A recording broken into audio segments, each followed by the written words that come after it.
So in today's video, we are going to start working on some of the sound for the game, mainly because I want some kind of indication that we're actually hitting the box when we break them, because in the previous episode, we started working on being able to attack enemies, but also being able to hit objects in the scene that we can eventually break, and then hopefully we can get like a burst of coins to appear out of some of them at random.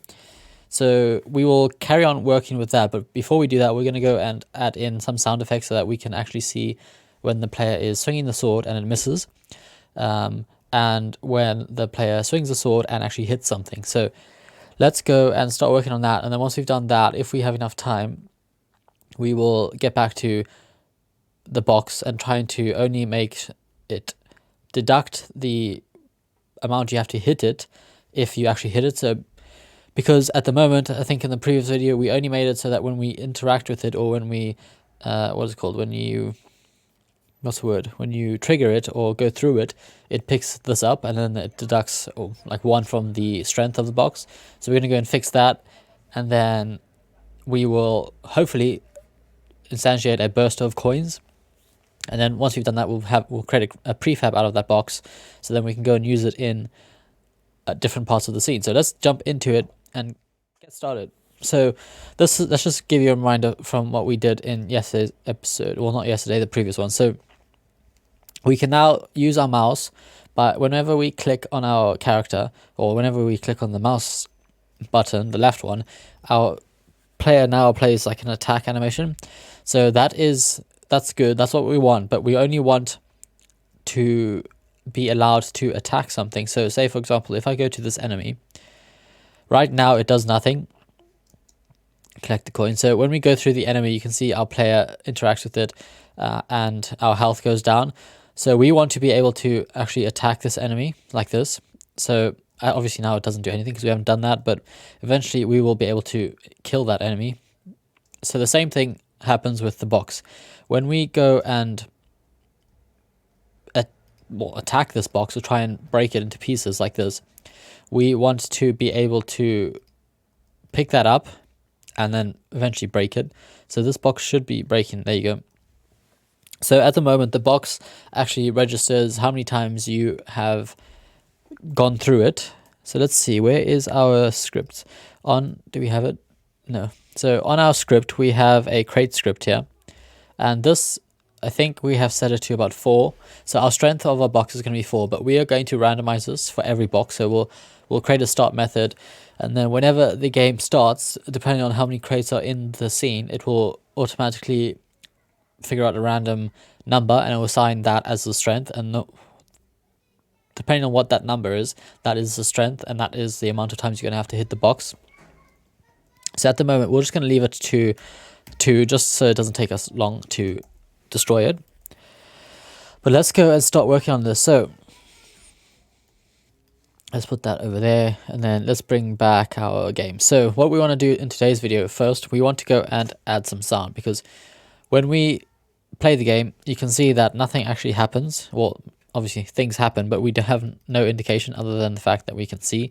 So let's go and add some sound to our player when we go and play that animation. So we should have a player class, which we do, and in this player class we have an attack method here. So this attack method is called whenever you go and click on the mouse button. So whenever you click on the left button, which is index 0, we go and set the animation to attack, and we also want to go and play animation. So we need to get that animation. So let's go and say, not an animation, sound.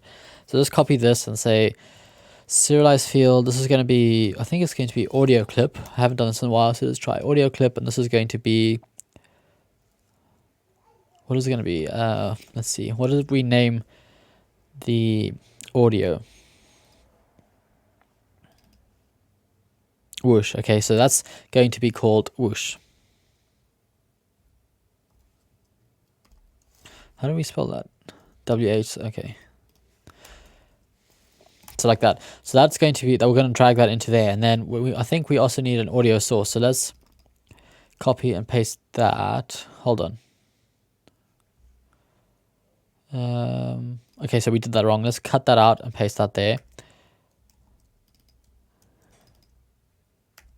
this needs to be, what is it, or animator. Okay, so that's fine. Now let's go copy this and paste that, and this needs to be an audio source because we need to have an audio source in our game. Audio source, and this will just be audio source. And then in our, when we go and attack it after we've played the animation, or we can go and say audio source dot play. What is it going to be? It's going to be, does it take an argument? I don't think so. Let's go and say,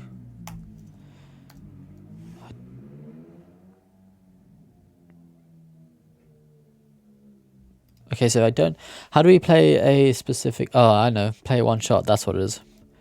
Play one shot, and then we play that sound, okay, because we only want to play it once whenever we go and swing our sword. So it's not going to work now, we need to go and drag that in. So on our player class, we should have, where is our player here?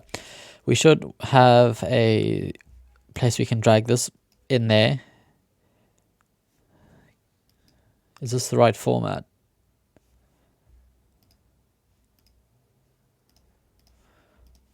Let's drag this in here.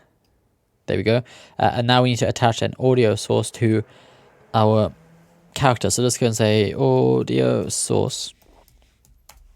And then let's just drag that into there. So let's test that out and see. Hopefully that will work. Okay, so that works. I don't know if you can hear that, but it does work. That's perfect. You can see now when we go and swing our sword, it plays. Now, the problem is, okay, we need to fix that. Whenever we are running and we click attack, it's only going to play after we stop running. Okay, so we need to try and figure out why that works. But now let's go and fix this part. So we need to only attack the crate when we go and hit our sword. So when we go and swing our sword, which happens over here, when we go and attack, so we need to add some kind of check to see if we are near the crate. So let's see, how do we want to do this? In our crate class, we have on trigger. So when we go and trigger it, we can go and say, we can just do the check in here, I think. So first of all, over here, we are saying compare tag. So we're trying to figure out if we are triggering the player. So if the player collides with it and the strength is greater than 0, then we can go and do whatever we want.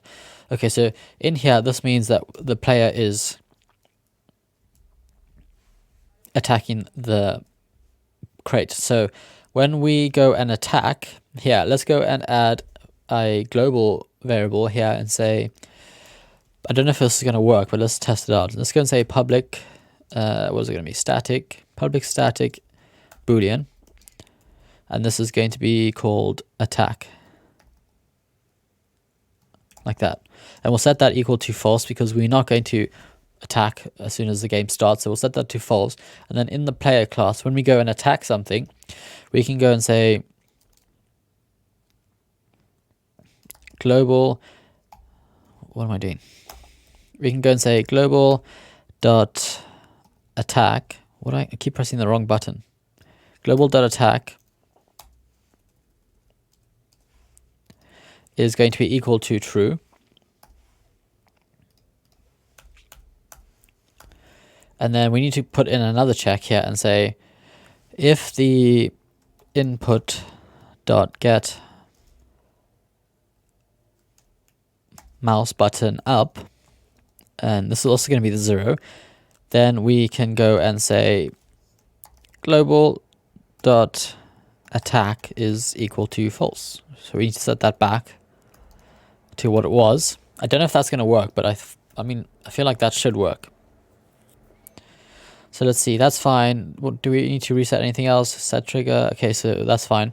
Now let's go and test this out. So in our crate class now we can use that check to see if we have also attacked the crate.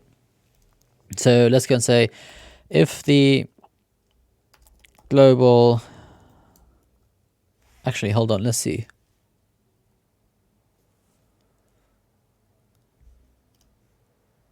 Maybe let's do this. Let's go and say, let's do it in the player class because we want it to be on the player and not in our global class. So let's go and say, let's get rid of that. And then in our player class, let's do this. We'll copy and paste this and we'll set this to be attack. and we'll set this to be false. And then in here, let's just remove the global like that, and that should be fine. Now in our crate class, we can go and say, where is it? We need to add a second check here and say if the player dot attack is equal to true, if you can spell that correctly, true, then we can go and deduct the strength, else we're not going to do anything. Okay, so let's save that, and then let's see. We need to do something else. Where is it? It is spider over here. So we need to copy this and then use this in our crate class. So crate, let's put this up here, and then in here we can just say player dot instance. What is it called? I can't remember how to do that. What do we do?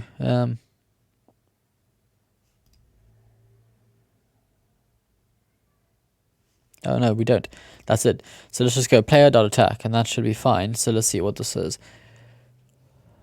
Okay, so I need to check that. So that should be fine. Now, I don't think we really need that then. Let's test that out. So let's go and say if the player.attack is equal to true, then we can go and deduct strength. So let's give this a test. We've saved all of those. Let's test this out, and hopefully this will actually work. So we can still swing our sword, but we don't have any indication of if we're attacking. So we've got the strength of the crate set to 2. So let's go and see if we go through it twice. That's once. Now if we go through it another time, it doesn't break. If you go through it again, it doesn't break. Now I'm going to press attack on it twice, and that also doesn't work. So let's go and see. Let's go, and I'm going to add an indication onto our canvas just so that we can, where's our canvas? Scene. Let's copy this and say, copy that, move this down, and let's just say, I mean, we probably don't really have to do this, but do we want to do this? No, we don't want to do this. Too much work for such a small problem. Let's just go and say print hit. That's it. That's all we need to do. We don't need any indication on screen. All we need to do is put an indication in our console. So save that, and let's go and see if that works.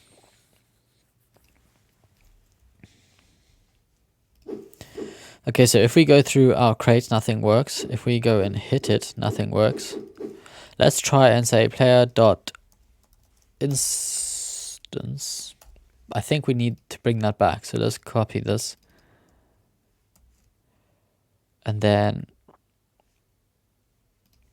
put that in there. And then, no, that's the wrong class. Put that in our crate class. Put that over here. And then here we can just say player.attack. Hopefully this will work now. Otherwise, we need to figure out why.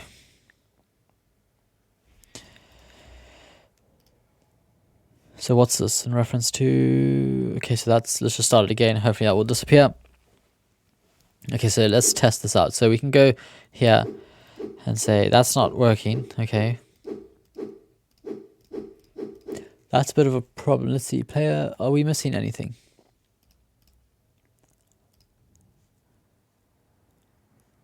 Let's go to our player and let's get rid of this quick. Let's just see if this actually works. Player set to true. And let's test that. Hopefully that makes a difference, because then if that does, then it's the problem, because whenever we release our, okay, so that's not really working how we want it to. Okay, so let's see. Attack is equal to true. If we press the button down, which we haven't, so none of that should be called. So technically this should not be called when we walk through it. That's a problem. Let's see, player.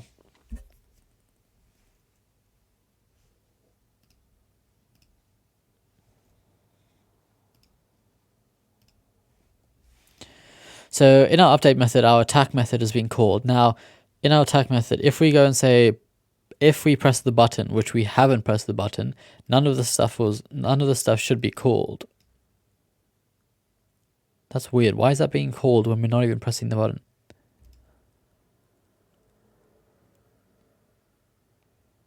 Let me put here, let me say print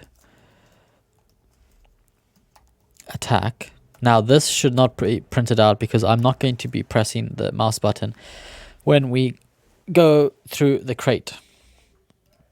So if we go through the crate now, we should not get anything called. That's fine. So if we click that, okay, I think I know why. So here's the problem. If we go and play the game, right, and we click the mouse button over here, that calls that method. Now that method, because attack has been set to true, and we have not reset it back to false, we can then go straight through our crate here once, that is now called once, and then we can go through it again, and that's called the second time. So let's go and do this. Let's go put back how we had it. So let's get back our this one. So this needs to be attack dot is equal to false, and then let's go back, and then let's test this out again. So hold on, let me do this. I also want to print out a statement here. Say print up. So that's just going to mean that I've released the button. So this is going to be down, and then whenever we press it, it should say down, and whenever we lift it up, it should say up. So first of all, before we press anything, let's just walk through our crate. Nothing happens. Let's just clear this. So nothing happens. You can see we can go through the crate as many times as we want. We press the button once. Okay, that's why. So if we press that once, it's happening so fast that it's not detecting, I think. Okay, so we need to figure out a different way. So how are we going to do this? Interesting. Let's see. If we get rid of that, that's not going to work because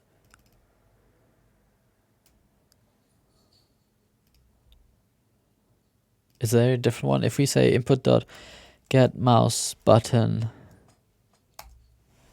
let's try that. If we do that, and then in our crate here, we can go and say player dot attack is going to be equal to false. Let's see if that works. Hopefully that works. Let's play this and give it a test. So we can go through our crate. That's once, that's twice, that's 3 times. Now if we press it once, whoa, that's loud. Why is that so loud? If we press it again, that's hit. I mean, it's kind of better, but it's still not the best. Let's test that again. Why is that destroyed our audio though? That's hit. That's also not hit. If we press it again and then walk through it, that's hit again. So that's different, but not exactly how we wanted it. But also that's destroyed our audio. So let's try that again. Let's get rid of that. We'll leave that there because we want some kind of indication. Go back to our player and say get mouse button down. I just want to check to see if that's the purpose of our audio being destroyed. Yeah, okay, so that's not right. That's not supposed to be like that. Okay. So that's going to be a bit of a problem. So Let's see. If you have a suggestion on how to fix that, please do comment down below. Because right now, that's how I wanted to do it. And now that that's not working how I wanted to do it, I am lost. Let's see. How do we... Okay, you know what we'll do? Let's go add another audio to our crate. And then once we've done that, we will call it a day, and then I'll figure out how to fix that. So in our crate class, we need to create another serialized field. Serialized field, this is going to be another audio clip, and this is going to be a hit crate sound. And then when we go and hit the crate, we can, okay, so we're going to need an audio source again. Let's copy that and create an audio source. And then this is going to be audio source. And then as soon as we've hit it, we can go and say audio source dot play one shot. And then we just want to play the hit crate. That's it. Now I do think that I'm going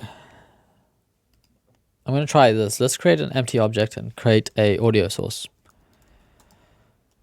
Because I don't think Unity likes to have more than one audio sources in the same scene. So let's create that on there.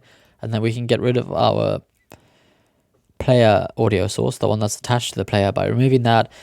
And then on the script, let's just go and drag this into there. And then on the crate, which is this one, I believe, is it? Yeah, that's the one. On here, we can drag in the audio source into there. So I hope that works. If it does work, we can leave it up here somewhere. Let's test that out. So that still works. And now if we go through here. Oh, we didn't drag in our audio. Okay, so on our box, we need to drag in our hit sound into there. And then that should play the hit sound, I believe. I hope. Let's try it. That still works. Okay, that works.